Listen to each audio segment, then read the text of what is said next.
Benjamín Ordóñez Díaz. Me encanta que él siempre también está dispuesto a venir a la UAM y colaborar con nosotros.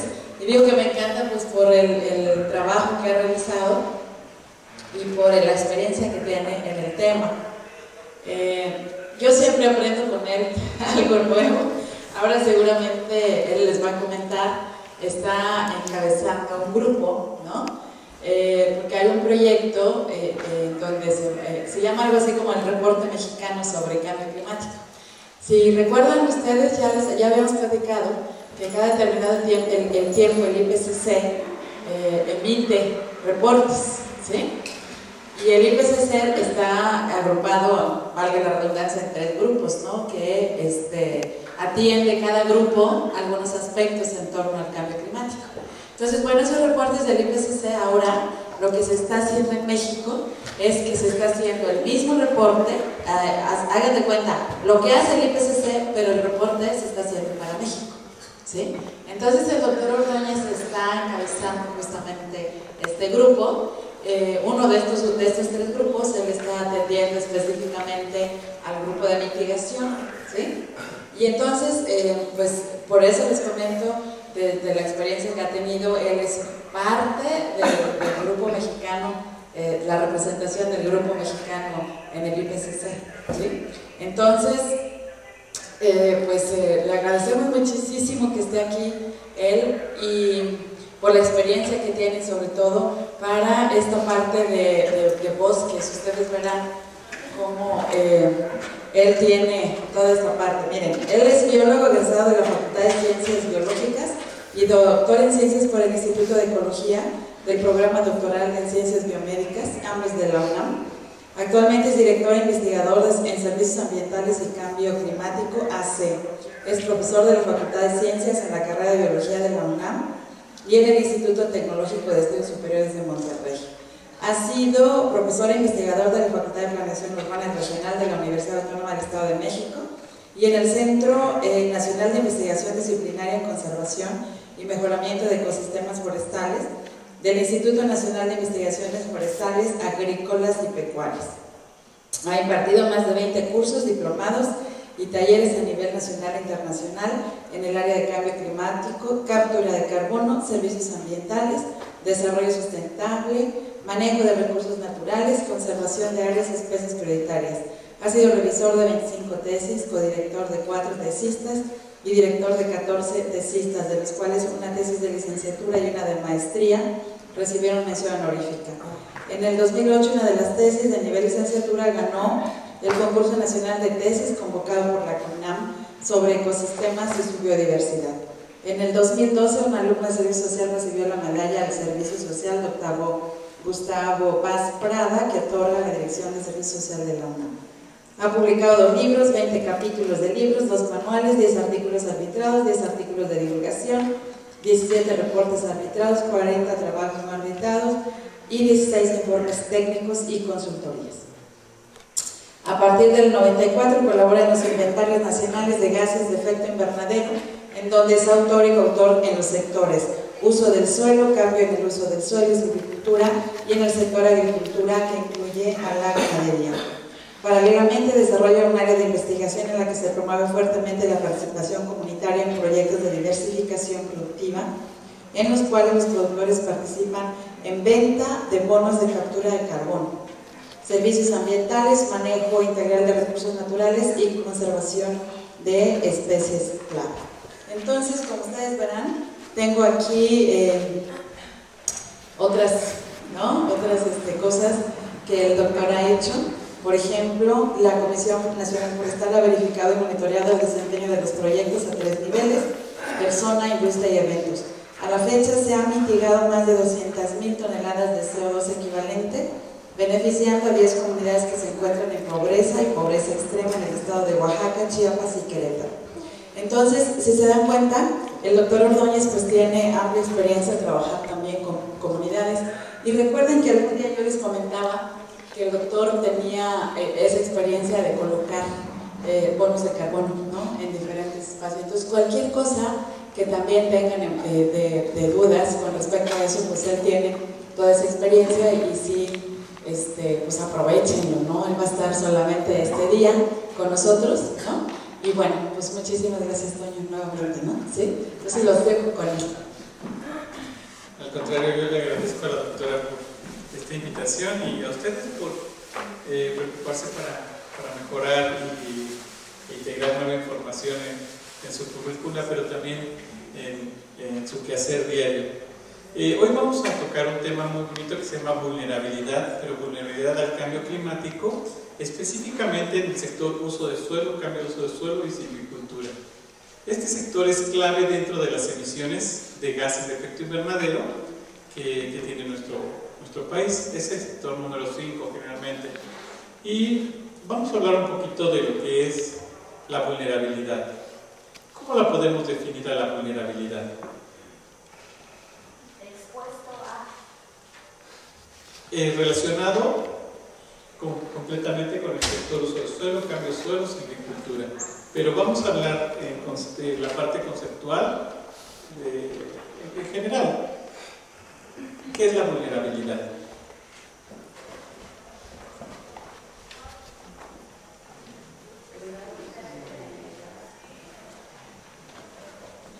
Como ser vulnerable es como estar expuesto a algo, ¿no? Sí, ser vulnerable es estar expuesto a algo, alguna perturbación. Y ahí me imagino es la afectación que tiene el suelo por el cambio climático. Puede ser. ¿Alguien más? Bueno, el concepto dice que es el grado de susceptibilidad o de incapacidad de un sistema para afrontar los efectos que son adversos ante el cambio climático. ¿Como cuáles? Como el incremento de la temperatura, en la precipitación, el estrés, la competencia interespecífica, la invasión de especies que no son propias del ecosistema, pero al verse favorecidas ambientalmente, pueden colonizar ese ecosistema. ¿Sí? Entonces, prácticamente, algunos autores dicen bien que es el grado de susceptibilidad o de incapacidad de un sistema para afrontar los efectos adversos ante el cambio climático y en particular la variabilidad del clima y los fenómenos externos que inciden sobre diferentes cosas, pero en este caso sobre este sector uso de suelo, cambios de uso de suelo y silvicultura. Ahora bien, esta vulnerabilidad va a depender del carácter de la magnitud y la rapidez del cambio, es decir, qué tan rápido están sucediendo los cambios ahora, qué tan intensos son esos cambios. Mucho escuchamos hablar de los eventos hidrometeorológicos, que cada vez hay mayor cantidad de agua o vapor de agua disponible para que se nutran tormentas. Muy bien, si seguimos señalando la vulnerabilidad, algunos autores dicen que es la magnitud en que un evento extremo paulatino puede dañar o daña y perturba un sistema, ya sea natural, ya sea la parte social o la suma de todo esto, inclusive los ecosistemas. Entonces es curioso porque va adquiriendo diferente tamaño estas perturbaciones. Ahora bien, va a depender también de la sensibilidad del sistema y de la capacidad de adaptarse a nuevas condiciones en estos nuevos cambios climáticos. Por ejemplo, ¿quién de ustedes aquí le gusta el clima cálido? 2, 3. Y por ejemplo, el clima de esta parte que es más templado, todo les deja concentrarse. Entonces, los de clima cálido es más fácil que en este nicho de clima templado empiecen a poblarlo. ¿Por qué? Porque está cambiando la temperatura y los de clima templado se van a tener que adaptar al clima cálido, ¿sí? Y posiblemente, aunque nos guste más el clima templado, nos tengamos que adaptar a un clima más calientito, y dependiendo de la tecnología que tengamos, como por ejemplo el aire acondicionado, construcciones con techos más altos, paredes que permitan reflejar la cantidad de energía que se almacena y buena ventilación, pues nos vamos a ir adaptando. ¿Y qué tan rápido? Pues tan rápido como tengamos los recursos económicos. ¿Sí? Esa es una parte de todo esto. Y por eso vamos a depender mucho de las capacidades.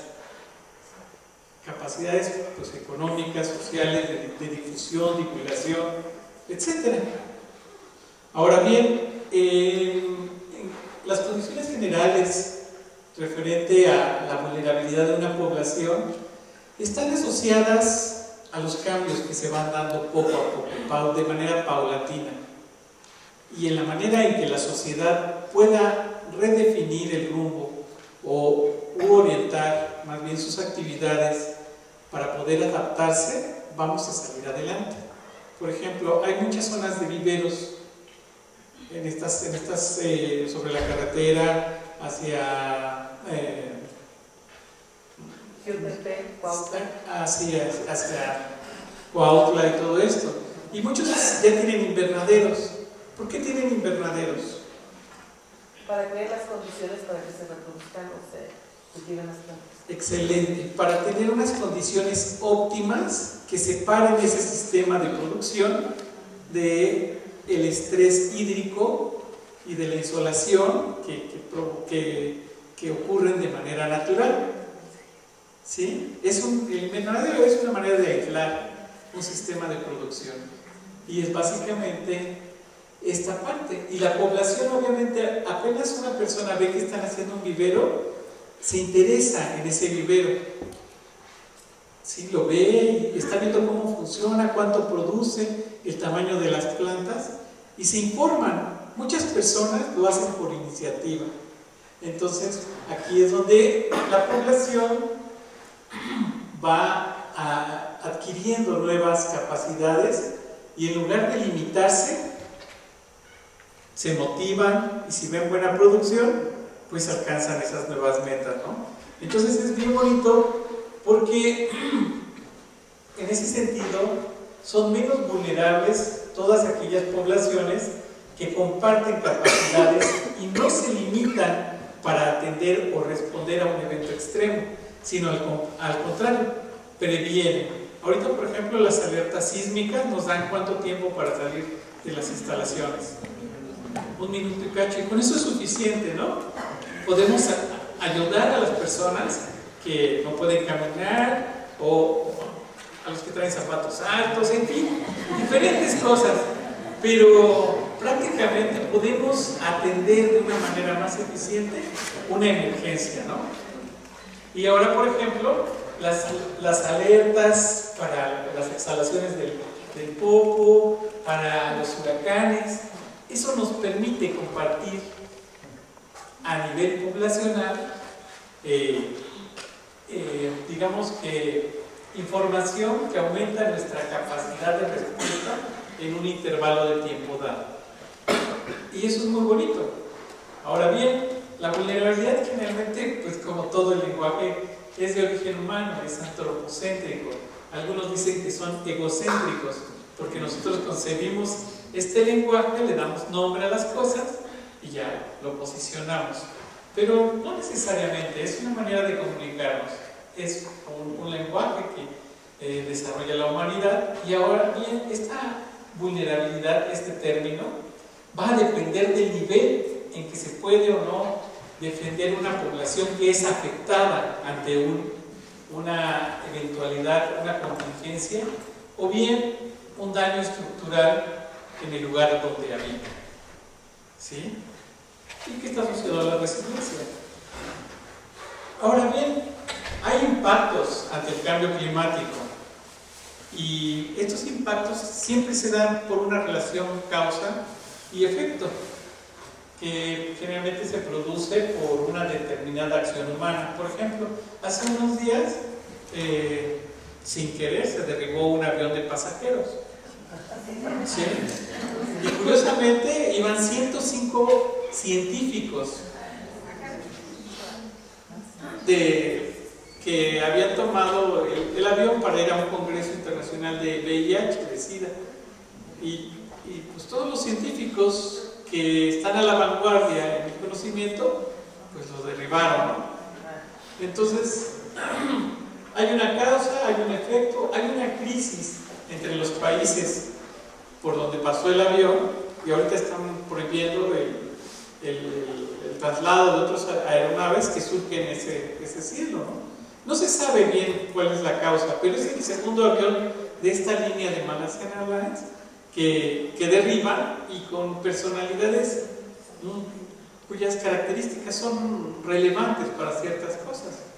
Es el destino, no sabemos qué es, pero ahorita ya hay una acción humana sobre toda esa región, inclusive el espacio aéreo, para poder evaluar desde diferentes aspectos qué es lo que está ocurriendo y cómo se puede resolver ciertas cosas. Lo que es un hecho es que no importa si fueran 291 o 298 personas, todas las personas ya no tuvieron otra oportunidad, ¿sí? Y hasta ahí se cuarta esa oportunidad producto de una acción inhumana. Entonces vamos a ver cómo es que está este tipo de cosas alterando los procesos naturales. Y bien, hay procesos naturales que ocurren, que van a ocurrir de forma natural, pero algunas de nuestras actividades están modificando la respuesta. ¿Sí? Por ejemplo, hay un concepto que está asociado a la vulnerabilidad, que es el desastre. Y hay contingencias causadas por agentes naturales, como pueden ser sequías, huracanes, tornados, nortes extremos, y también pueden ser acontecimientos que afectan los asentamientos humanos, produciendo daños. Por ejemplo, hay una zona en el Distrito Federal, en el sur del Distrito Federal, que se llama suelo de conservación, ¿sí? Y curiosamente el suelo de conservación se podría decir teóricamente que es casi el 50% de la superficie total del Distrito Federal. Y en ese suelo de conservación encontramos áreas rurales, agrícolas, pecuarias, y curiosamente hay un proceso de transformación de los asentamientos humanos, porque parece que algunos grupos políticos han dado concesiones para el establecimiento de viviendas en predios irregulares que demandan servicios y modifican el entorno. Entonces, esto está generando un proceso atípico de asentamientos humanos que están produciendo daños sobre un suelo que está destinado a la conservación de ciertas cosas y que se ve limitado su capacidad. Y bueno, todo esto se mezcla generando desequilibrios. Ahora bien, estos desastres tienen diferentes magnitudes. Por ejemplo, algunos dicen que los desastres son repentinos y por lo general son poco predecibles o predecibles, es decir, que son imprevisibles y generalmente son de corta duración, como los temblores.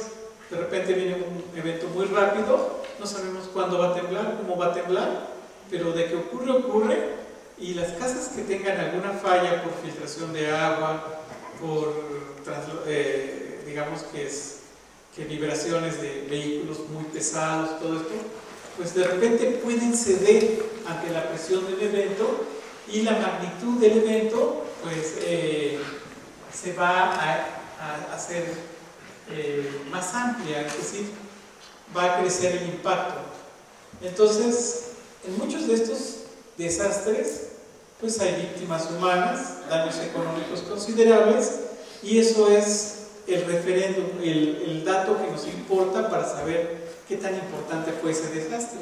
Por ejemplo, uno reciente en Chiapas, ¿cuál fue? Temblor, ¿no? De 6.8 grados. ¿Y en Guatemala de cuánto fue, perdón? También, ¿verdad? ¿Tú nos ibas a dar uno? ¿Sí?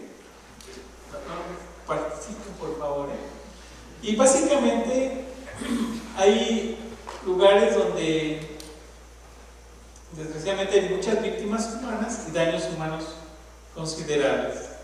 Entonces un desastre es un acontecimiento que afecta generalmente asentamientos humanos, produciendo daños. Si no hay gente ahí, entonces decimos ya no hay desastre. Pero ¿qué pasa con la biodiversidad? ¿Qué pasa con los otros organismos con los que compartimos nuestro planeta? Y que prácticamente, pues, por ejemplo, cuando hay crecientes de bajamar y altamar o inundaciones muy grandes, incendios, mientras no sea a personas, difícilmente lo vamos a cuantificar, difícilmente le vamos a poner atención y difícilmente le vamos a poner dinero para reparar un daño. Entonces, ahorita, muchos desastres naturales que afectan ecosistemas donde no hay asentamientos humanos no tienen opciones económicas ni viables de regeneración. Se tienen que volver a esperar a que el tiempo y la naturaleza hagan lo suyo. Y es curioso, ¿no? Ahora bien, generalmente cuando los desastres ocurren, se mezclan estados de daño y además el desastre abarca pues, diferentes consecuencias adversas debidas a múltiples cosas, ¿no? Por ejemplo, hace poco en el Mundial de Brasil, una de las ballenas de los segundos pisos de vialidades se cayó y aplastó a mucha gente, ¿no? Y aquí en el DF se cayeron ballenas, afortunadamente no aplastó a la gente que circulaba, sí afectó a trabajadores, pero esos números no se saben, no se conocen y sería malo especular. Pero la cosa es que no se puede estar, digamos, dejando que pasen todas las personas por ciertos lugares donde las capacidades de instalación de infraestructura no lo permiten, donde puede ser un riesgo para su salud o para su persona transitar por esos lugares, que fue el caso de Brasil, ¿no? O sea que tenían que haber cerrado las vialidades hasta estar seguros de que la ballena iba a aguantar. Y en la Ciudad de México, bueno, afortunadamente cerraron las vialidades y cuando se cayeron las ballenas, pues, se caen, se multan con 10 millones de pesos, ¿sabes? Pero no ocurren desastres de mayor cuantía, ¿no? Entonces, tiene que ver con la prevención y obviamente a las múltiples alteraciones, y en algunos casos hay una ruptura del orden de las relaciones productivas, sociales, políticas en la sociedad producto de estos eventos, ¿sí? Y hay otra palabra que está asociada a la vulnerabilidad y al desastre, que es el riesgo. ¿Y qué podemos decir del riesgo? Que es una posibilidad que las consecuencias económicas y sociales de un fenómeno de peligro superen un determinado umbral. Esa parte es como compleja, pero también es muy bonita. Por ejemplo, nosotros tratamos de percibir un ingreso mensual, pero si utilizamos un auto y el auto es vulnerable a una falla mecánica, ¿sí? Y nosotros corremos el riesgo de pasar cerca de un bache que lastime el auto, pues obviamente nos va a generar un daño económico, que posiblemente si el bache es muy grande, pues lastime nuestra economía y supere prácticamente el umbral que tenemos de stock para librar ese proceso, ¿sí? Entonces, ese riesgo está latente y es permanente en todas nuestras actividades. Inclusive cuando damos un tema, si no manejamos el tema, yo estoy en riesgo de que alguien sepa más y que me haga entrar en orden, ¿sí? Y eso es bien bonito, pero es un riesgo compartido, que generalmente se sale del umbral, pero es un riesgo muy bonito. Ahora bien, hay otros riesgos de los cuales no podemos salir, como es el que en nuestras pertenencias o en nuestro medio de transporte suframos daños que rebasan nuestra capacidad económica, o en la salud inclusive, ¿sí? Que de repente yo, voy al hospital porque tengo apendicitis, ¿sí? Y eso rebase mi capacidad económica. Entonces nosotros todo el tiempo estamos en riesgo, porque somos dinámicos, porque somos activos, porque estamos vivos. Si estuviéramos muertos, bueno, pues el único riesgo es de que nos quiten el terrenito donde nos llevan a sepultar. Pero fuera de eso ya no hay ningún riesgo, ya no hay nada. Ya. El riesgo puede ser que no nos incorporemos adecuadamente a la naturaleza, ¿verdad?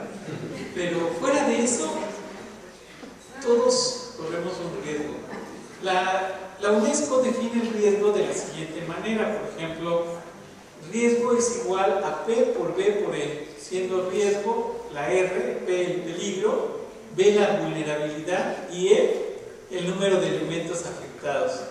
Y esta ecuación tan sencilla, tan aparentemente insignificativa, poco significativa, realmente es bastante compleja y es una integral de varias variables que nos complica todo esto. Por ejemplo, ¿quién de ustedes trabaja en algo de actividades físicas? Donde le aseguren un dedo, un pie, una oreja, un ojo, la mano. Y si les dijera que todos los estudiantes cuando salen a campo y llenan su seguro para salir a campo, ahí viene un tabulador y dice: muerte colectiva, se te paga 3 veces la suma de esto. Muerte accidental, se te paga esto. Pérdida de un miembro, se te paga esto. Y viene un tabulador. Entonces, cada una de nuestras cosas está cuantificada, pero créanme que ese tabulador no es parejo. ¿Sí? Y va a depender del tipo de seguro que tengamos, de la prima que hayamos contratado y de los montos. Y esa es una cosa que hay que tener mucho cuidado. Yo, por ejemplo, cuando llevo a los chicos de campo, trato de asegurarlos a todos dentro de los reglamentos establecidos por la universidad. Pero hay ocasiones que, por ejemplo, dicen: para que tengas este seguro, el alumno tiene que llevar su constancia de inscripción al seguro facultativo, seguro social facultativo. No tiene que tener adeudos de esto, no tiene que tener... Y resulta que además le dicen: y para registrarlos en este seguro, tiene que hacerlo por lo menos una semana o 10 días hábiles antes de la salida de práctica. Y bueno, ya ahora, desde el principio, cuando inicia la carrera, le decimos: traigan esto y esto, para poderlos asegurar, y en tal fecha es la salida. Entonces se programa desde antes. ¿Por qué? Porque atendemos esta cuestión del riesgo ya con un proceso, pues, muy sencillo, ¿no? La prevención. El peligro se define como la probabilidad de ocurrencia de un fenómeno potencialmente dañino de cierta intensidad durante cierto periodo de tiempo y en un sitio dado. O sea, si yo contrato un seguro para médico para México, no aplica en el extranjero. Si contrato un seguro médico internacional, aplica en el extranjero, pero no en ciertos países que no estén dentro del convenio de colaboración. Eso le pasó a un investigador, un buen amigo, que iba manejando, se fue de año sabático a Montpellier, a Francia, iba manejando su auto, le chocan violentamente su auto y le dice el Sistema Nacional de Investigadores: tu seguro de vida abarca esto, tu seguro de gastos médicos abarca esto, y lo sentimos, tú no tienes cobertura amplia. Entonces, afortunadamente llevaba el seguro del auto y ya le pagaron los daños, pero imagínense que ustedes creen que están asegurados del todo y los seguros no abarcan todo eso. Entonces, son las probabilidades de ocurrencia de un fenómeno potencialmente dañino de cierta intensidad durante cierto periodo de tiempo y en un sitio dado. Para la valoración de los peligros es importante definir los fenómenos perturbadores mediante parámetros cuantitativos con un significado físico preciso que pueda además medirse numéricamente y ser asociado mediante relaciones físicas con los efectos del fenómeno sobre los bienes expuestos. Es decir, si yo aseguro un auto, pues ¿qué le voy a asegurar? Las llantas, los espejos, los vidrios, el motor, la carrocería. Entonces a lo mejor compro un seguro de cobertura amplia o de cobertura limitada o de daños a terceros o cobertura amplia con gastos médicos para que también atiendan a los que vienen dentro del auto. Entonces, si se van dando cuenta de que algo tan sencillito se vuelve, digamos, complejo, y además vean, con un significado físico preciso que pueda medirse numéricamente y ser asociado mediante relaciones físicas con los efectos del fenómeno sobre los bienes expuestos. Ahora imagínense quién de ustedes ha asegurado el ganado. Al perro. Pero de que hay, hay. Nada más que eso sí sabe si es bastante caro. Y ocurren de diferente manera, pero de que hay, hay. Y además se tiene que especificar bien los bienes expuestos. Cómo va a ocurrir el daño, de qué intensidad, casi se tiene que hacer todo un estudio bastante complejo, porque dice, necesita parámetros cuantitativos. En la mayoría de los fenómenos se pueden distinguir dos medidas, una de magnitud y otra de intensidad. Y por ejemplo, el número de elementos afectados es sinónimo de la exposición o grado de exposición. Se refiere a la cantidad de personas, bienes y sistemas que se encuentran en el sitio y que son factibles de ser dañados, como las inundaciones en Tabasco. El 98% de la mayor parte de las personas que sufrieron daños en Tabasco no tenían ningún tipo de seguro. Solo el 2% que correspondía a algunos comercios estaban asegurados. Entonces, pues si bien el daño fue cuantioso, solo el 2% pudo cubrirse. ¿Sí? El 98% estaba desamparado. Entonces, imagínense cantidad de personas, bienes y sistemas que se encuentran en el sitio y que son factibles de ser dañados. Por lo general se le asignan unidades monetarias, puesto que es común que así se exprese el valor de los daños, aunque no siempre es traducible valor económico. Y esa es la parte más difícil. ¿Cuánto vale nuestro cultivo? ¿Cuánto valen las cabezas de ganado, los caballos, los perros? Si son con pedigrí, si son con microchip. ¿Cuánto valen? ¿Sí? Entonces, no siempre es traducible al valor económico. En ocasiones puede emplearse valores como porcentajes de determinados tipos de construcción o inclusive el número de personas que son susceptibles a verse afectadas. Ahora bien, ¿cómo puede el crecimiento y el desarrollo económico aumentar los riesgos de un desastre? ¿Cómo puede el crecimiento y el desarrollo económico aumentar los riesgos de un desastre? Va cambiando el ambiente y va siendo más sensible los elementos, ¿no? Okay. Por ejemplo, ustedes no necesitan el hoy no circula, y a nosotros en el DF nos los imponen. Pero el hoy no circula, ¿qué es? Es una restricción debido al crecimiento, pero también a las contaminaciones. Y yo les voy a decir, no importa de qué modelo sea el auto que ustedes usan, todos van a contaminar, porque todos ¿qué queman? Gasolina, ¿no? Y la gasolina que quemamos, que nos refinan en Estados Unidos, no necesariamente es de la misma calidad que se vende en Estados Unidos, y pues por eso tiene tantos radicales libres. Pero está asociado con esto, y además al desarrollo económico.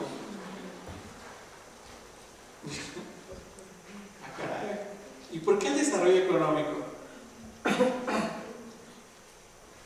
¿Sí?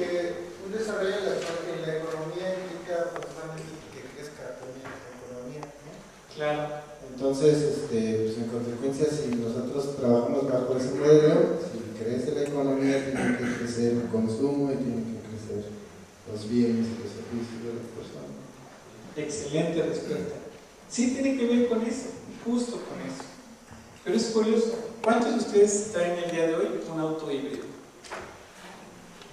¿Pero cómo? Lo acabo de ver apenas ayer en las noticias, el BMW híbrido. Solo va a costar 2.500.000. ¿Qué no trae 2.500.000 en la bolsa? No, pues no, ¿verdad? Nuestro modelo de desarrollo económico no es equiparable, no es parejo, ni nos permite ciertas cosas. Cuando nosotros vamos apenas comprando nuestra bicicleta, ¿sí? Hay otros países que la bicicleta ya quedó muy por atrás dentro de su modelo de desarrollo económico. Entonces, no solo depende de nuestras capacidades, porque hay personas aquí que podrían ganar más que el presidente, ¿sí? Por su honestidad, por su trayectoria, por todo, pero no lo ganan. Es más, no les vamos a comprar un avión, pero ustedes lo están pagando, ¿sí? Y esa es como una contraposición, pero no se trata de eso. Se trata de ver que el crecimiento se tiene que empezar a homologar. La manera de que ustedes nos preparemos aquí en una aula, tiene que ver con eso, con homologar el conocimiento de una manera puntual, ordenada, para que todos crezcan en la misma medida, ¿sí? Y que, bueno, tal vez más adelante en el desarrollo económico ustedes vean reflejada esa inversión, porque ustedes, ¿qué es lo que están invirtiendo hoy, ahorita, en este instante? Lo más valioso que tienen, su tiempo, ¿sí? Es lo más valioso que tenemos, nuestro tiempo y el conocimiento. Entonces es curioso, pero aquí está asociado. Ahora bien, existen varios ejemplos de iniciativas de crecimiento económico y mejoras sociales que han generado nuevos riesgos de desastre. Por ejemplo, la rápida expansión urbana, el crecimiento de asentamientos informales y tuburios en el corazón urbano aumentado por inmigrantes internacionales. Esto viene textualmente de documentos del gobierno, pero no se habla de la corrupción ni de la inseguridad. Ni de la creación de fábricas. Exacto. La migración interna desde asentamientos urbanos más pequeños o desde el campo a las grandes ciudades. Es cierto, pero esto es parte, es un segmento de nuestra realidad. Tenemos mucho más elementos que nosotros podemos identificar, discernir perfectamente y poder inclusive algunos hasta sustentar. Entonces, ¿nos queda claro cómo puede el crecimiento y el desarrollo económico aumentar los riesgos de desastre? Para tratar de manera conjunta la reducción de riesgos de desastres, generalmente son como los pasos de la AA. Aquí son varios pasos. Aquí identificamos reunir datos básicos sobre los riesgos de desastre y diseñar herramientas de planificación que acompañen la relación que existe entre las políticas de desarrollo y los riesgos de desastre. Reunir y dar a conocer las mejores prácticas de planificación y políticas de desarrollo que reducen los riesgos de desastre. Promover la voluntad política para dar una nueva orientación tanto al sector del desarrollo como al de la gestión de desastres. Eso más o menos es como la normatividad, lo que se dice. La cosa es que haya esta parte, que haya políticos de buena voluntad. ¿Sí? Esa es la parte interesante. Ahora, por ejemplo, en la salud, ¿qué impactos podemos tener? Ahorita están muy de moda las enfermedades diarreicas, por dengue y por otras cosas. Pero esto puede ser un indicador. Infecciones respiratorias agudas, solo en el DF, ¿verdad? Dicen. Enfermedades tóxicas, pues solo en las áreas cercanas a industrias. Dicen. Mortalidad por estrés térmico, esto dicen que casi no hay registros, pero sí hay. La ola de calor nos ha dejado cerca de 5,000 personas, pues ya, en mejores vidas, generalmente son personas de la tercera edad y niños. Los adultos, los jóvenes como ustedes, no tanto, porque apenas se sienten mal, rápidamente buscan una zona de confort o atienden su salud de una manera mucho más rápida. Pero un niño generalmente no puede traducir bien su malestar. Y un adulto mayor, como en Francia, ya no les alcanza para pagar ciertos servicios y pues se quedan atrapados en la estructura. Entonces, esto está ocurriendo. Ahorita hay muchas alergias, de todo tenemos alergias y asma. Y otra vez, la contaminación entra por la nariz y por la boca. Ahora bien, hay muchas temperaturas extremas, tanto altas como bajas, que pueden causar disturbios fisiológicos y daños a diferentes órganos, provocando enfermedad o la muerte en los seres humanos principalmente. Una de las consecuencias más seguras y directas del cambio climático es un aumento en la morbilidad y la mortalidad humana en periodos de clima extremosos, como son las ondas de calor. ¿Sí? ¿Morbilidad a qué se refiere? Pues, ¿cuántas personas son afectadas y mueren? ¿Y la mortalidad? También, pero la morbilidad se refiere a decesos masivos por un efecto externo como la onda de calor. Y la mortalidad está asociada más a la capacidad de respuesta de una persona. O sea, morbilidad puede ser de manera general. Sí. Sí, dices, ¿cuál es tu índice de morbilidad en México? Ah, pues tal. Y las causas respiratorias es la principal. Sí, el tabaquismo es una de las segundas, pero... Sí. Ah, ¿verdad? Impactos agropecuarios, cultivos básicos y de exportación, enfermedades de todo tipo de ganado, problemas de demanda en agua en ambos sectores, escasez de alimento, por ejemplo, para el ganado, aumento de temperatura, pérdida de peso.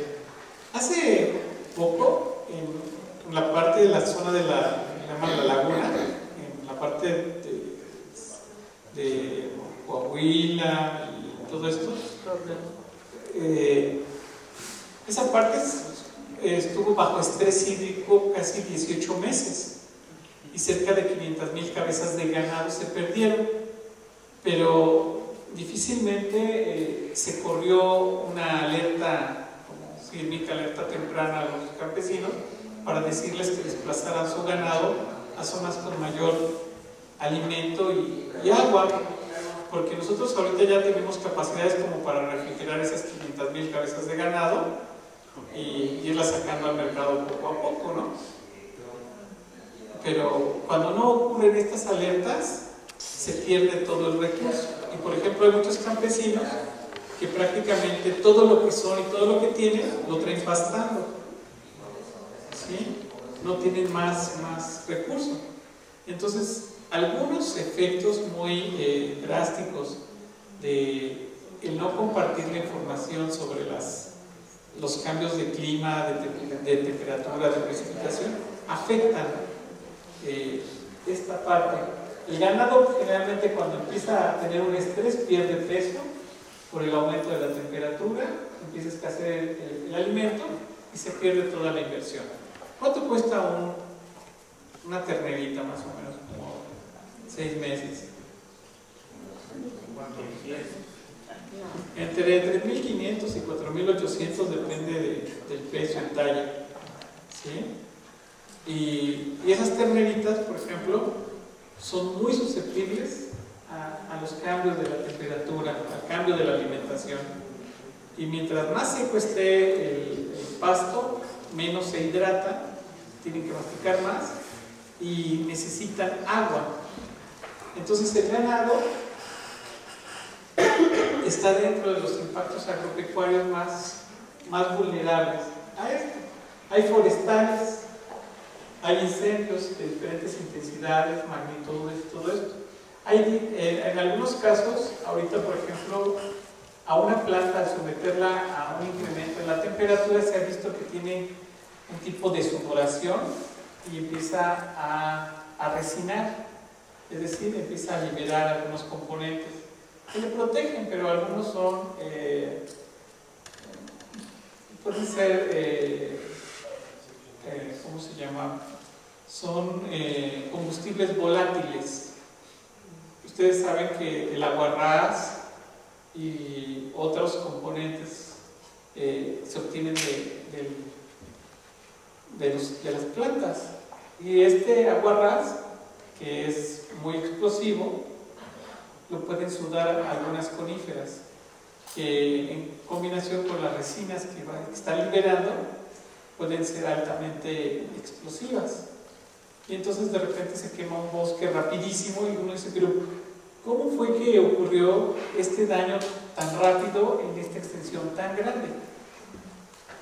Si solamente aumentó 28 grados la temperatura, ¿sí? Entonces eso está asociado a incendios forestales. Obviamente hay pérdida de biodiversidad. En algunos lugares estos cambios en la temperatura permiten la generación de plagas forestales y hay oportunidades para especies invasoras, hay pérdida de polinizadores y hay emisiones biogénicas atípicas, es decir, que las plantas están secretando otras sustancias. Por ejemplo, en los viveros de Coyoacán, en la Ciudad de México, a cierta hora se recomienda no correr porque las plantas están sudando diferentes cosas. ¿Sí? Ustedes han oído hablar de la... ¿Cómo se llama esta planta? Hay una planta que tiene unas flores en forma de campanas blancas. El floripondio, sí, que es muy escandaloso. Y si ustedes caminan y se sientan debajo de un floripondio, seguro van a estar súper mareados. ¿Sí? Pero mareados en serio, con dolor de cabeza y todo eso. Eso por el aroma que despide, pero también por todas las secreciones biogénicas que tiene. Y hay otros árboles, por ejemplo los olivos, que son muy frescos. Si ustedes se paran a la sombra de un olivo, es diferente la sensación y la frescura. Si ustedes, hay ficus benjamina por todos lados aquí.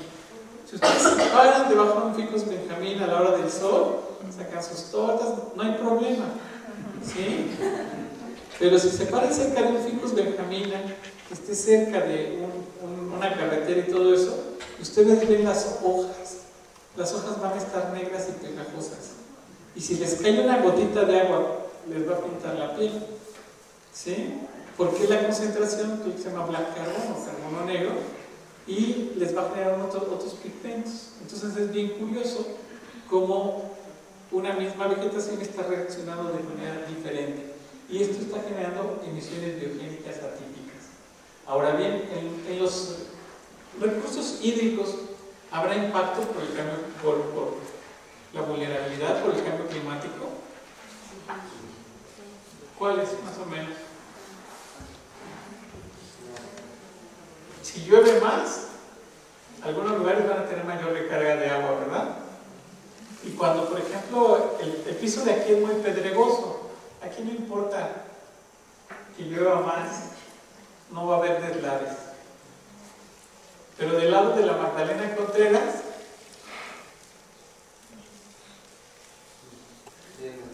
de Santa Fe,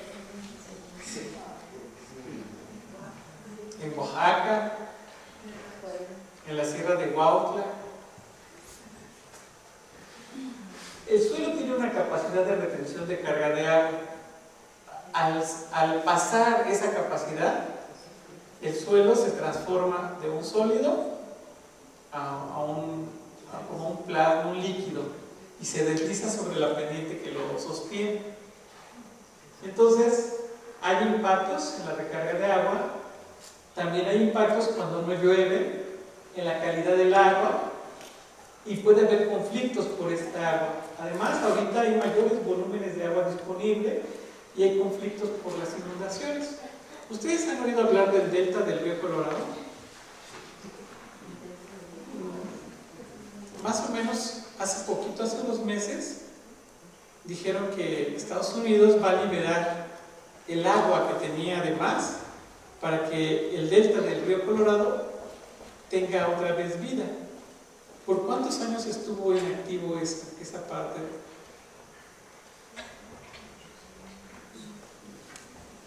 Fue un embargo de agua. Y es curioso, porque como no nos afecta de manera directa, pues ahí lo dejamos. Pero donde nos afecte de manera directa, tratamos de reclamar. Sí, hemos tenido embargos de agua en México. ¿Sí? Sí, de hecho, por parte de la Conagua, en lo que es Río Bravo, ¿Sí? Tienen un decreto de que de sus presas que tienen allá en Nuevo León, que es parte de la cuenca del Río Bravo de la Conagua, Sí. les tienen que dar una porción de agua a Estados Unidos. Entonces ellos pueden almacenar en su presa, no sé qué capacidad tenga esa presa, pero una porción de esa agua, un 30-40% se la tienen que dar a Estados Unidos. Excelente. Y es eso. Tenemos acuerdos internacionales muy fuertes y esos embargos de agua son fuertísimos. No se imaginan cuánto. Porque en algunos casos, en el 98, esa parte no se podía pagar a Estados Unidos y las presas de Nuevo León estaban a menos del 10% de su capacidad. ¿Sí? Entonces había un conflicto por falta de agua, muy fuerte. En zonas urbanas, bueno, aquí no se viven tanto las islas de calor, pero sí contaminación de aire y agua. Hay aumento de enfermedades que les había señalado, hay especies invasoras y empieza a haber conflictos sociales. Hace poquito tuvimos una reunión con un director de las normas ISO en México y es un señor muy buena onda, pero curiosamente nos dice ¿cuántas normas ISO hay en México? ¿Para qué es una norma ISO?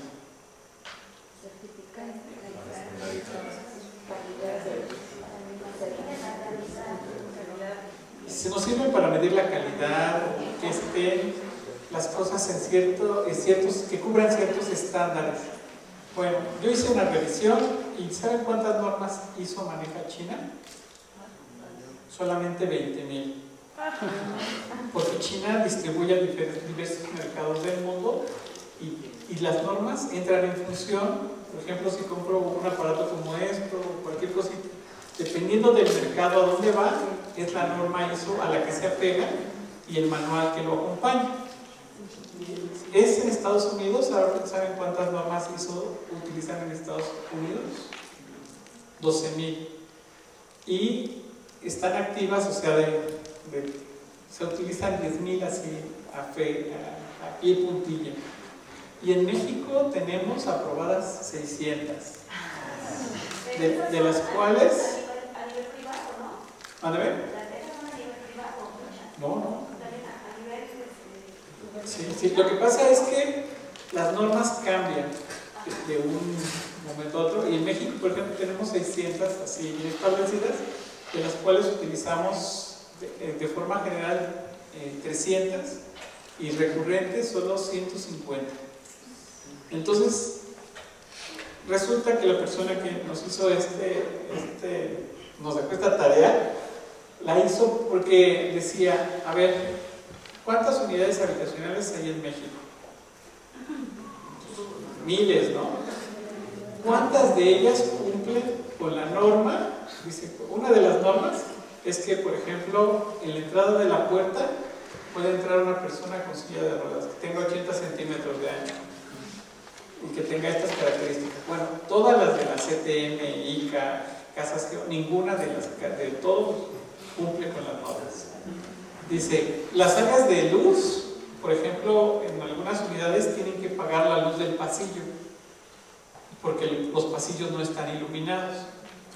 Entonces la zona de escalera tiene que tener luz artificial bien y luz natural preferentemente todo el tiempo. y no se cumple. Luego dice que el ancho de la escalera, por ejemplo, tiene que tener ciertas dimensiones para que pase un refrigerador de los grandes. O está el sillón, el sofá y el óxido. Que pase el sillón de 3 plazas. ¿En qué unidad han visto que quepa un sillón de esos que tienen en la casa de las abuelitas? ¿Sí? Resulta que las viviendas que utilizamos ahora son un modelo de casa económica para estudiantes universitarios en el extranjero y que nosotros estamos pagando 800,000, 1,000,000, 2,000 o 2 millones, dependiendo de la zona donde esté, pero no son casas para familias, sino son casas para universitarios, y ese modelo se ha replicado. Entonces deformamos el modelo de vivienda. Y por ejemplo, ¿quiénes de ustedes viven en condominio? Muchas de las disputas en condominio es por los servicios y por las áreas compartidas. ¿Quién paga la luz? ¿Quién le va a dar corte al pastito si es que hay pastito? En fin, son muchas cosas, y se acentúan más porque los condominios generalmente de estos modelos de casas de interés social no cumplen ninguna de las normas. Y entonces ahorita ahí se está desatando una polémica muy fuerte precisamente por esa ausencia de normas, y porque además están cambiando los terrenos de cultivos para el desarrollo de estas unidades, y eso va a generar mucho más conflictos sociales. Ahorita creo que quien recibió la primera demanda fuerte fue ARA, y ya por condóminos, y le está yendo bastante mal, con todo, y que tiene todas las de ganar con el Fobiste. En la zona costera, ¿habrá vulnerabilidad? ¿Y cómo la podemos medir? A través de los impactos que generan, ¿no?, las actividades. En México hay blanqueamiento de coral. Sí, ¿verdad? Hay crecimientos algales, y también hay cuerpos de agua, como en Tequisquiapan. Aumento del riesgo de fenómenos hidrometeorológicos extremos, sí, ¿verdad? Cambio de pH, disminución de niveles de oxígeno, modificación de las cadenas tróficas y especies invasoras. Aquí hay un ejemplo bien bonito. ¿Ustedes han escuchado hablar del calamar de Humboldt, que se distribuye en el mar de Cortés o Golfo de California? Sí, uno que se convirtió en una plaga, ¿no? Se convirtió en plaga últimamente porque son unos depredadores súper exitosos. Y resulta que estaban confinados, es decir, siempre habían vivido en el Golfo de Cortés, o Mar de California, o Mar de Cortés, siempre habían vivido en ese lugar, pero al bajar la concentración de oxígeno, al cambiar un poquito el pH y cambiar la temperatura, se salieron del Golfo de California. Algunos llegaron a Chile nada más, y otros subieron a aguas más frías, hasta en la parte del Pacífico, a las costas de Alaska, ¿sí? Y esto es completamente atípico, y apenas cambió la concentración de oxígeno, se morían los calamares y empezaban a flotar, y se depositaban en las playas.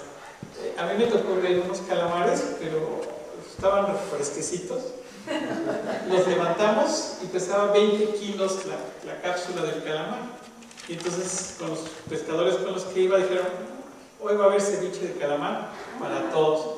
Y sí, colectamos 16 calamares de estas dimensiones y fue increíble, pero es completamente atípico, ¿sí? Y estas especies pues modifican completamente las cadenas tróficas, porque son unos depredadores más exitosos que los tiburones. Ahora bien, pues vamos a tratar de hacer una síntesis. Estos son los informes y registros de los procesos que se han acentuado de los fenómenos hidrometeorológicos en México. Por ejemplo, está la sequía, ola de calor, incendio forestal, onda fría, helada, lluvia e inundación. y va del color pues, naranja al azul marino. De 1970 al 2009 es el periodo de análisis. Y podemos ir viendo cómo va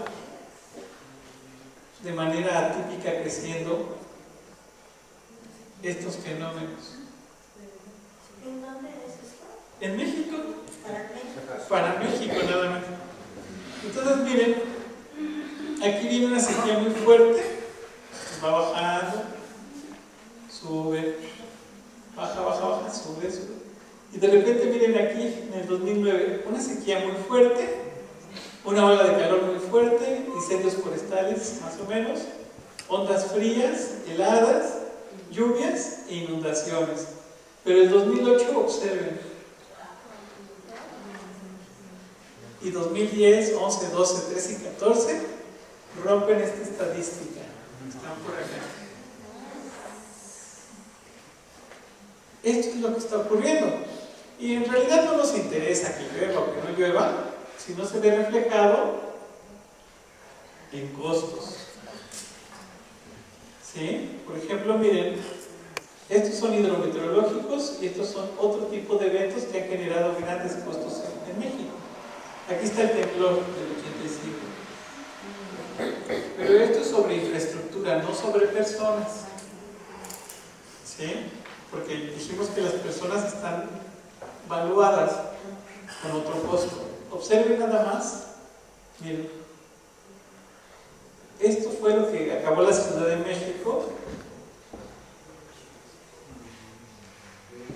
Y vean cómo los hidrometeorológicos han venido repuntando, pero también cabe señalar que no había un registro tan preciso, porque ahorita ya hay mucho más redes de monitoreo que están colaborando de manera articulada para convidarnos esta información y saber qué está ocurriendo. Pero miren,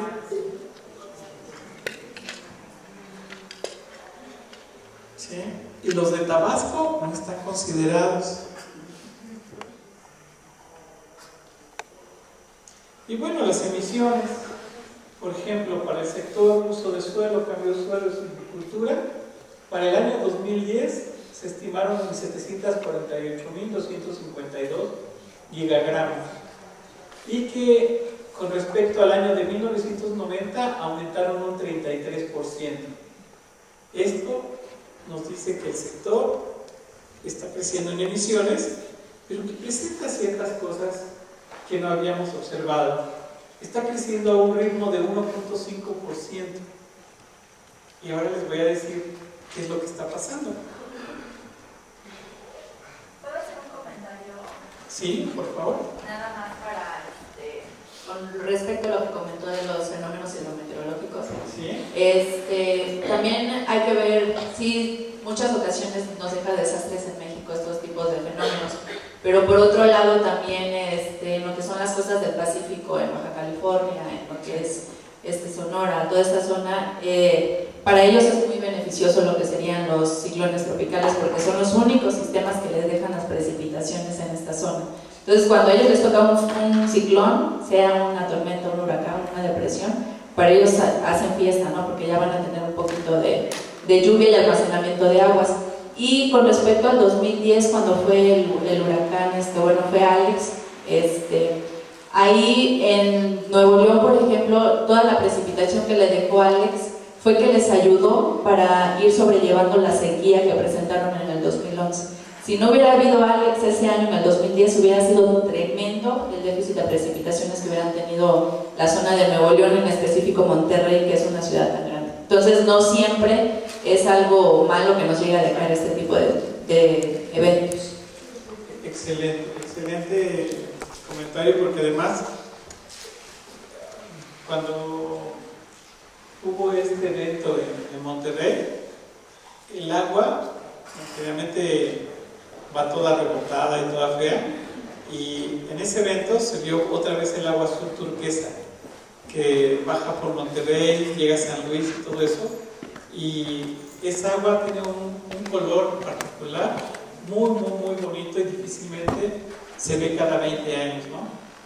Entonces sí, efectivamente, lo que para unos son lluvias es esto, para otros es felicidad, ¿sí? Pero precisamente por eso tenemos que saber dónde llueve, cuándo llueve, de qué manera aprovechar todo esto. Sí, de hecho lo que es frontera, Río Bravo, en ese momento cuando las presas llegaron al 100%, ellos no deben de tener una presa al 100% porque puede haber este riesgo de que se rompa o algo y entonces haya inundaciones con abajo. Entonces le dieron la orden desde oficinas centrales a fronteras, a Río Bravo que desalojara un poquito de agua, pero Río Bravo se antepuso y dijo, no voy a desalojar agua porque yo estoy previendo que vamos a tener sequías el siguiente año. Entonces no desalojaron agua, a lo mejor dejaron pero muy poquito, y fue que pudieron sobrellevar 2 años o 18 meses que tuvieron de sequía. Si no, si hubiera sido tremendo. Y también importante ahí lo que fueron Stan y Wilma, todos los daños que le dejó, y ahí la vulnerabilidad. No fueron los mismos daños generados en Quintana Roo que lo que presentó Chiapas y Veracruz. Lo que fue Quintana Roo con el huracán Vilma se levantó en meses. No fueron tan vulnerables como fue con Stan en Chiapas, que pasaron años para que se pudieran levantar, al igual que en la zona de Veracruz. Y ahí podemos ver también qué tan vulnerables somos en el mismo país, cómo es la diferencia. Y la parte política, la voluntad política. Sí, hay muchas diferencias y eso precisamente nos permite empezar a tomar acciones de manera colectiva. Todas estas redes que se han formado a partir de estos eventos vienen como aquí y se registraban. Y antes de eso se mencionaban, salían en los periódicos, pero difícilmente se cuantificaban. Y se empezó a tener este tipo de actividades y estamos creciendo en una nueva cultura de prevención, pero también de oportunidades. ¿Sí? Ahora bien, ya nos vamos a enfocar, ya terminamos vulnerabilidad, ya sabemos lo que es vulnerabilidad, ¿verdad? Y cómo nos puede pegar y todo esto. Y ahora vamos a ver un poquito las emisiones del sector uso de suelo, cambio de suelo y silvicultura. Y más adelante, porque somos vulnerables en ese sector. Miren, este sector aporta 748.252 gigagramos y ha venido creciendo a una tasa anual de 1.5%. Las emisiones han aumentado un 33% respecto a 1990. ¿Esto por qué es importante? Porque nosotros al firmar el protocolo de Kioto teníamos que haber reducido nuestras emisiones en un 5% respecto a los niveles de 1990, pero aumentamos 33%. No cumplimos la meta. Y así es como se comportan las emisiones. Esto es para el año 2010. Observen. El transporte aporta el 22% de las emisiones totales que se tienen en nuestro país. La parte de energía, 21.8%. Otros consumos que están asociados a la producción, 4.6%. Manufactura e industria de la construcción, 7.6%.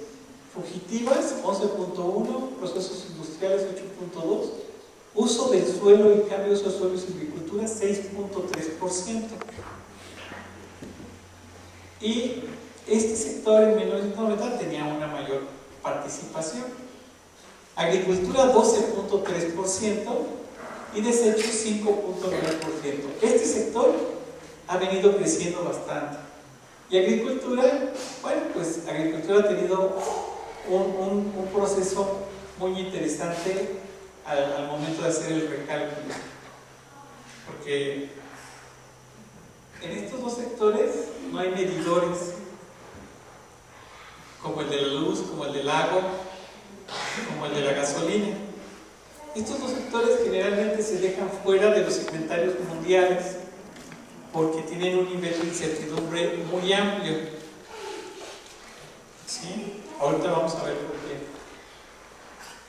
Entonces, para el uso del suelo, cambio de uso del suelo y silvicultura, las emisiones se calculan a partir de cuánto está creciendo la masa vegetal en México, es decir, cuánto se está absorbiendo, cuánto se cambia de los bosques, selvas y otras coberturas vegetales que son transformadas, cuánto de esos reservorios verdes que ustedes ven se pierden. Y también cuánto de los bosques se convierte a uso agrícola, cuántos bosques están capturando carbono, ya sea por el abandono o por el establecimiento de plantaciones. Las plantaciones forestales nos ayudan a través de la fotosíntesis a atrapar el CO2 de la atmósfera y lo incorporan en su estructura, en sus ramas, hojas, raíces, flores, frutos. Todos los organismos verdes capturan CO2, pero la cosa es cómo medirlo. Y ahora bien, en este último inventario de la quinta comunicación se recalculó el periodo de 1990 al 2010. ¿Y qué se obtuvo? Esta es la primera comunicación nacional. Para el año base de 1990 se hizo circo, maroma y teatro, pero vean, el resultado fueron 111.784 gigagramos. Para la segunda comunicación se hizo un recálculo para el periodo 94-98 y el valor había aumentado. Para el periodo 93-2002 se hizo un recálculo y el resultado fueron 89.000. Para la cuarta comunicación se empezó a hacer un recálculo anual y observen, se empieza a comportar, aquí está subiendo y aquí está bajando. Entonces, el cálculo nos está dando una campana de Gauss, o sea, una curva, ¿sí? Y se vuelve a hacer el cálculo y observen,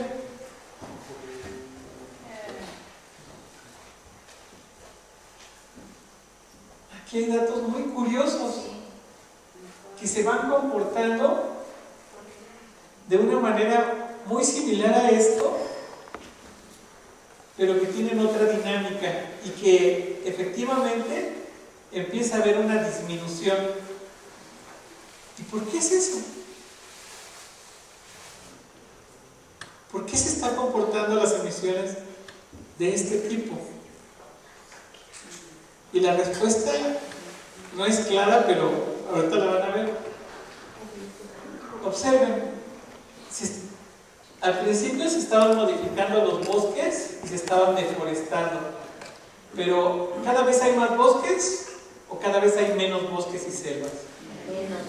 Menos. Entonces, obviamente, cada vez se tiene que deforestar menos, ¿verdad? Y entonces, lo que está es que hay cambios menores. Hay un abandono muy fuerte de las tierras agrícolas, pero muy fuerte. Y muchas de estas tierras agrícolas tienen un comportamiento de año y vez, año 2 veces. Es decir, que no se siembra cada año. Pero lo que se está observando con los datos de la CEPAL es que la mano de obra en terrenos agrícolas ya no está cubriendo la parte fuerte del cultivo. Entonces ya son cultivos que se están manteniendo por tradición, no por la parte económica y de autoconsumo principalmente. Y obviamente eso sí se va correlacionando con otros elementos. La conservación de bosques y otras coberturas vegetales está disminuyendo porque cada vez hay menos áreas. Y la mineralización del suelo, pues ¿qué creen? Muchos que han trabajado el tema de suelo, el suelo es como un banco. Un suelo orgánico rico es como un banco donde tiene mucho capital. Si siembran cualquier cosa, pues va a estar consumiendo el suelo. Si no lo abonan y no le meten otra vez, si no le reinvierten, ese capital se pierde. Entonces, lo que estamos viendo es que el suelo, la ganancia que había venido teniendo el suelo, se está perdiendo. Y curioso, porque formar 1 centímetro de suelo orgánico en un pedregal como este, pues únicamente le lleva a la naturaleza entre 50 y 250 años. Entonces, la formación de este suelo no lo vamos a ver aquí en un periodo tan corto. Pero lo que sí es que nos estamos gastando el capital. Esto es lo que nos está indicando. Entonces, por eso están disminuyendo las emisiones y afortunadamente al haber mayor abandono de tierras agrícolas, pues hay una captura, es decir, emisiones negativas. ¿Ok? pero no es por una política, sino es por una cuestión multifactorial de diferentes elementos. ¿Qué es lo que se mide en este sector? Bueno, la conversión de bosques y praderas. Cómo además esta conversión ocurre por la liberación inmediata procedente de incendios, por descomposición de la materia orgánica, por el abandono de tierras, cómo ocurren los cambios de biomasa en bosques y otros tipos de regeneración, de vegetación, cómo crecen las diferentes coberturas y cómo se dan las emisiones y absorciones de CO2 debido al manejo y también al cambio en uso de la tierra, cómo se está dando la emisión cuando se remueve esto a 20 años y qué gases distintos al CO2 se pueden originar. Hace poquito salió una investigación que dice que el CO2 que emiten los autos no es el mismo CO2 que respiran las plantas, que tiene una conformación molecular ligeramente diferente y es más pesado. ¿Sí? Lo que pasa es que es aire caliente, es CO2 caliente y las plantas no absorben CO2 caliente, sino CO2 frío. Es diferente, uno es a temperatura ambiental y el otro viene emitido a más de 80 grados centígrados. ¿Sí? Entonces, en teoría, ese CO2 no sería aprovechado por las plantas, sino más bien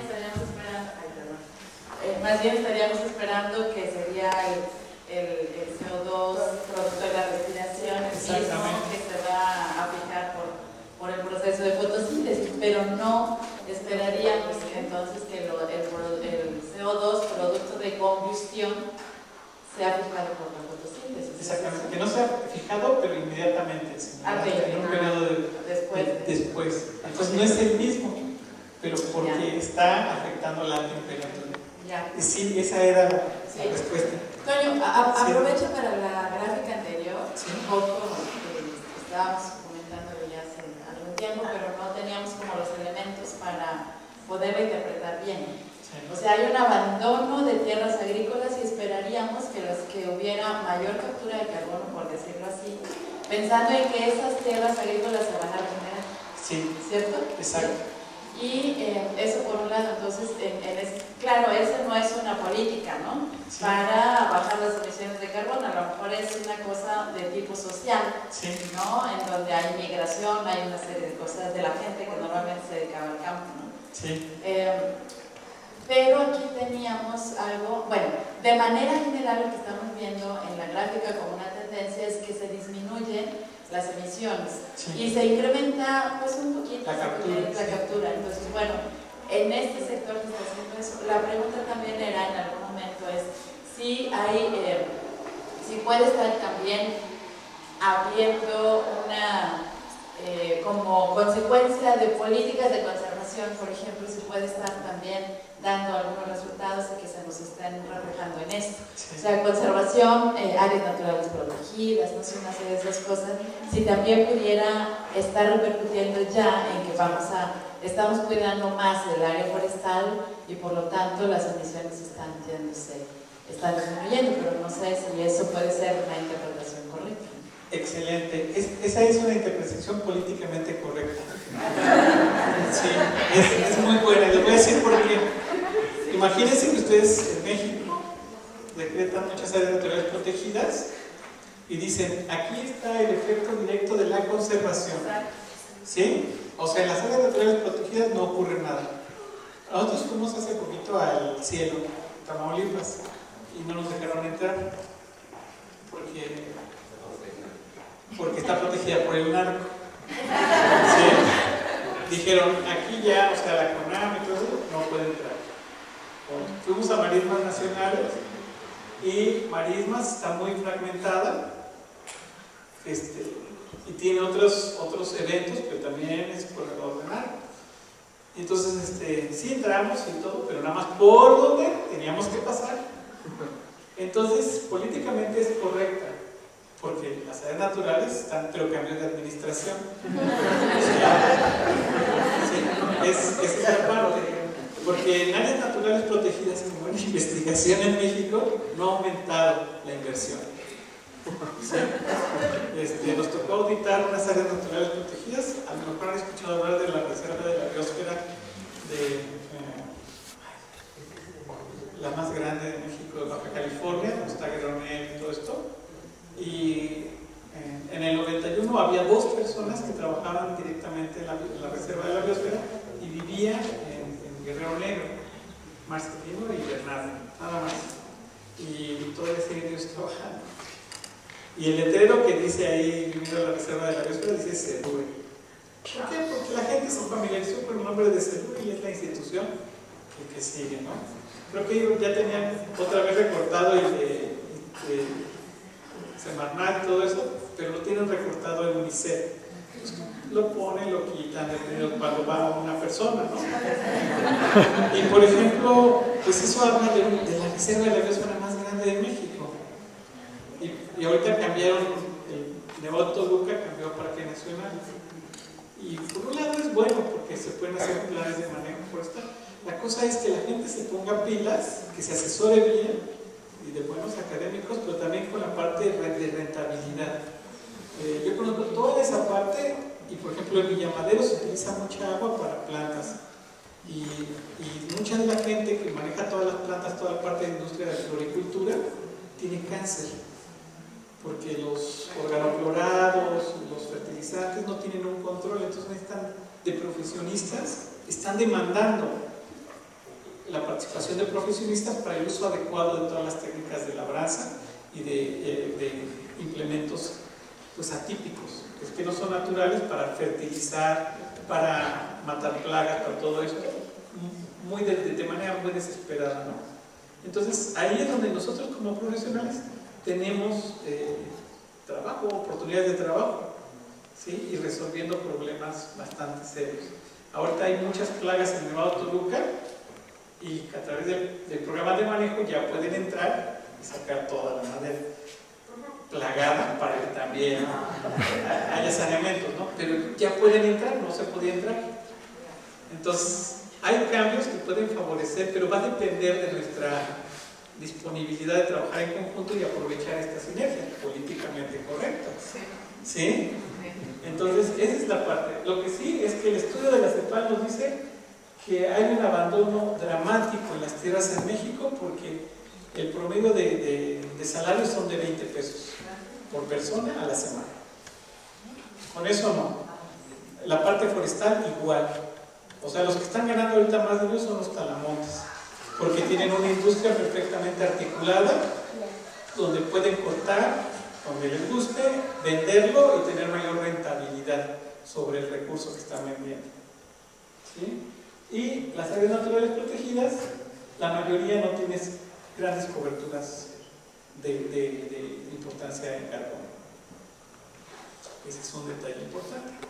Entonces, esa parte es bien bonita y se puede interpretar dependiendo de a quién le vendamos la idea, con pericia. Ahí es bastante.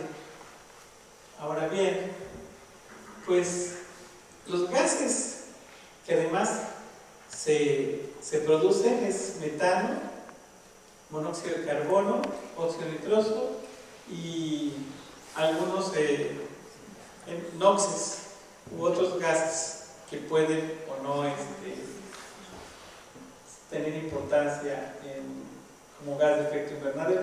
Hace tiempo se creía que el monóxido de carbono era muy importante para el efecto invernadero y se desarrollaron muchos estudios muy bien financiados y se demostró que no absorbe la energía a la misma frecuencia y por lo tanto deja de ser un gas de efecto invernadero, pero este gas es muy tóxico, entonces cambia su estatus en esta relación.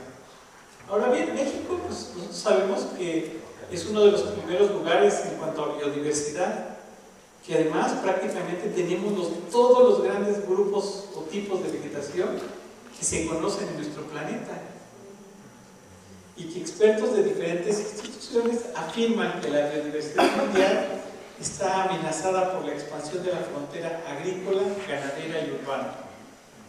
¿Sí? Esto como de veras viene en todos los textos, ya no le pongo la cita porque son más de 200 referencias que están afirmando esto, además de los estudios integrales del IPCC y de la FAO, donde todos dicen, coincidimos en estos 3 puntos. La biodiversidad mundial está amenazada por la expansión de la frontera agrícola, ganadera y urbana. Nada más por eso. Las 3 actividades humanas. Entonces,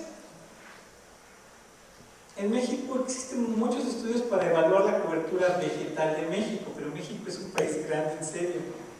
Y además las coberturas vegetales presentan dentro de un paisaje mosaicos de distribución increíbles que pueden ser monoespecíficos, multiespecíficos, o sea, o combinación de ambos, o combinación de otros tipos. Entonces, realmente es como nosotros volteamos aquí a ver al auditorio y ¿quién es igual a mí? Físicamente, aquí, el gordito, pues no. ¿Y físicamente igual a ustedes? Volteamos, veamos, no hay nadie igual a nosotros. Igual pasa con la vegetación. ¿Sí? Por eso se trata de enmarcar, pero nosotros sí podemos entrar dentro de ciertos estándares. Primero porque la mayoría de ustedes son jóvenes y todos entran en un rango de edad más o menos, ciertas características de peso, medidas, y ahí sí vamos bien, pero se tienen que generar criterios para poder clasificar a todos. ¿Sí? Y eso pasa con la vegetación. Y es curioso porque aquí en todos los estudios de vegetación de México se han desarrollado diferentes enfoques, criterios y metodologías. Cada quien ve la vegetación de diferente forma, por cuestiones prácticas. Un ingeniero forestal jamás va a ver esto como vegetación, porque no es de interés económico. Va a ver esto como vegetación, sí, esta parte más o menos, pero lo que le deje, donde haya macizos forestales de ciertas características, va a ser su área de interés. Lo demás no quiere decir que no le importe, sino que no le es rentable. Unos de aquí trabajan en Conagua, otros son biólogos, otros contadores, y son completamente diferentes sus áreas de especialización, y pueden ver la vegetación en ese marco, en esa gran gama de opciones. La vegetación desde la parte contable. ¿Cuánto cuesta una planta y en cuánto la puedo vender? ¿Cuánto me cuesta producirla tal vez? En cuestiones biológicas, qué bonita, me la voy a llevar a mi casa, ya la voy a tener, se la voy a enseñar a mis amigos y todo esto, pero los biólogos no piensan en vender plantas. ¿Quién de aquí es biólogo y tiene un vivero? ¿Cuánto te costó de trabajo asignarle un valor de referencia a tu producción? Dependiendo del costo. Exacto, pero ¿qué trabajo a ti te costó poder asignar ese costo? ¿Llegaste y ya definiste el costo? No, tiene que ver trabajo de mercado. Muy bien, hiciste un trabajo de mercado, entonces empezaste a entrar en otras áreas, ¿sí? A empaparte, esa es la parte bonita, ¿sí? El conocimiento que genera la incursión en otras áreas, en otros seminarios y todo esto. Por eso la parte biológica ha sido tan difícil, porque requiere de muchos enfoques, es multicriterio y además, metodológicamente hablando, hay que sustentar cada cosa para que nos publiquen el artículo. Entonces, para que se den una idea nada más, se han generado más de 1000 términos para describir la cobertura vegetal del país y numerosas leyendas a diferentes escalas, por lo que no nos permite compararlas una con otra, lo que se llama vis a vis, uno a uno.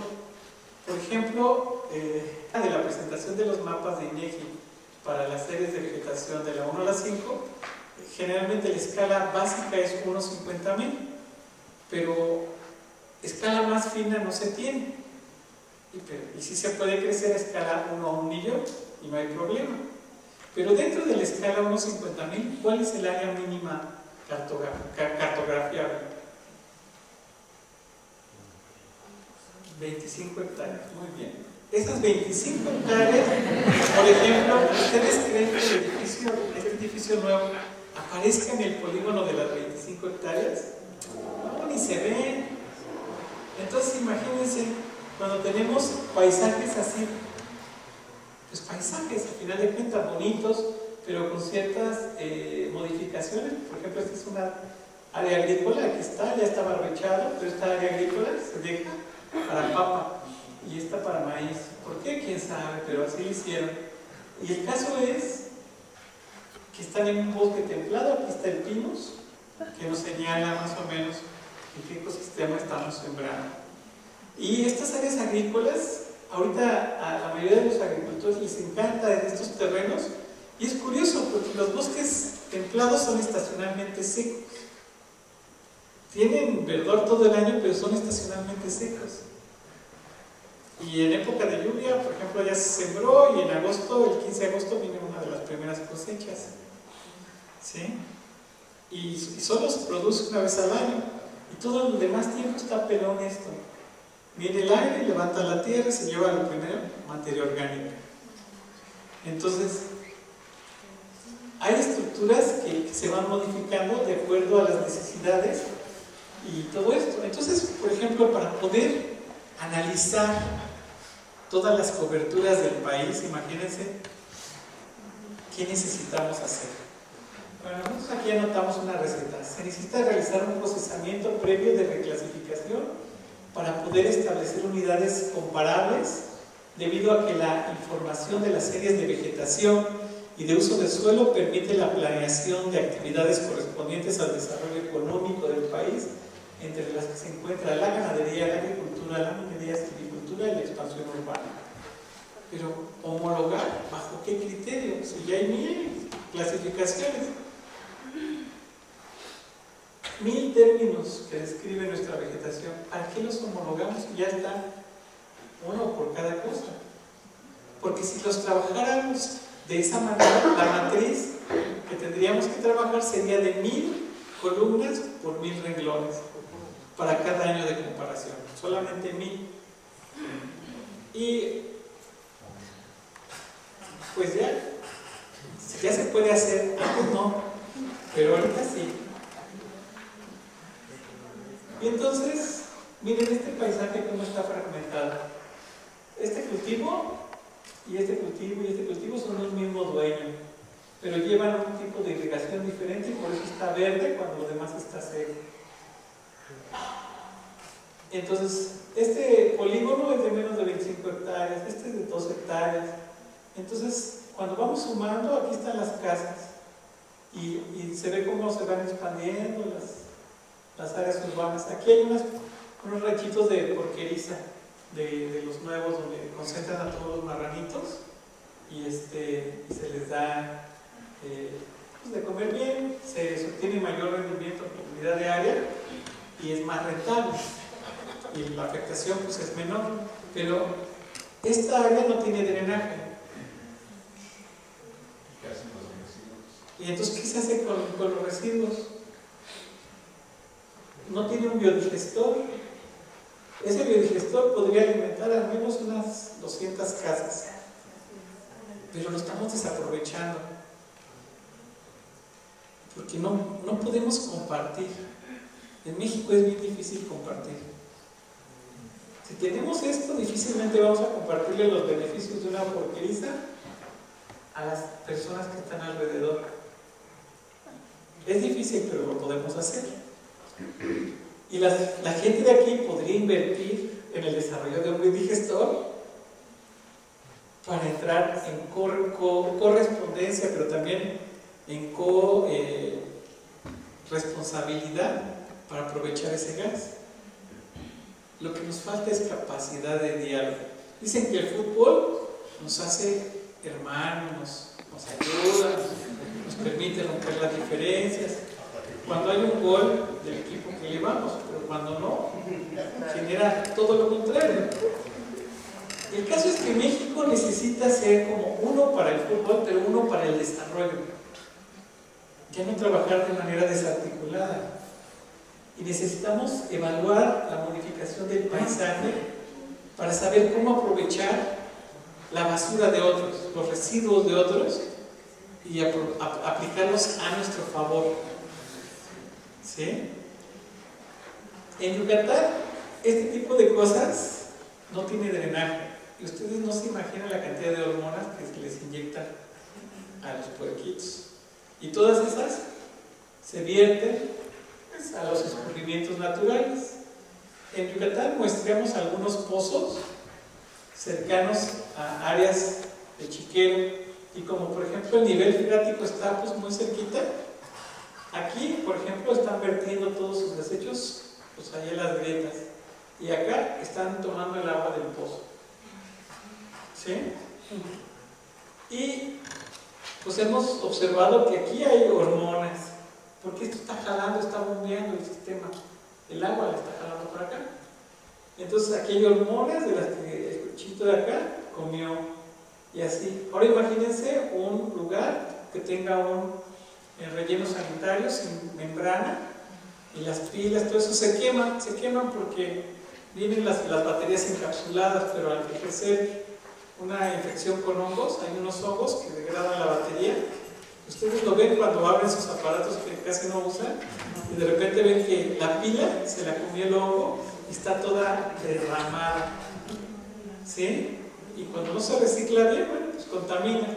Pues encontramos algunos de los rellenos sanitarios que tienen toda la basura quemada, que obviamente encontramos las pilas quemadas, y cuando llueve, pues los lixiviados se vierten también ahí, y por eso se han encontrado en comunidades pues residuos de metales pesados en el agua, porque todo se vierte. Se hizo un estudio de una caracterización en la península de Yucatán, y de 150 sitios de muestreo, porque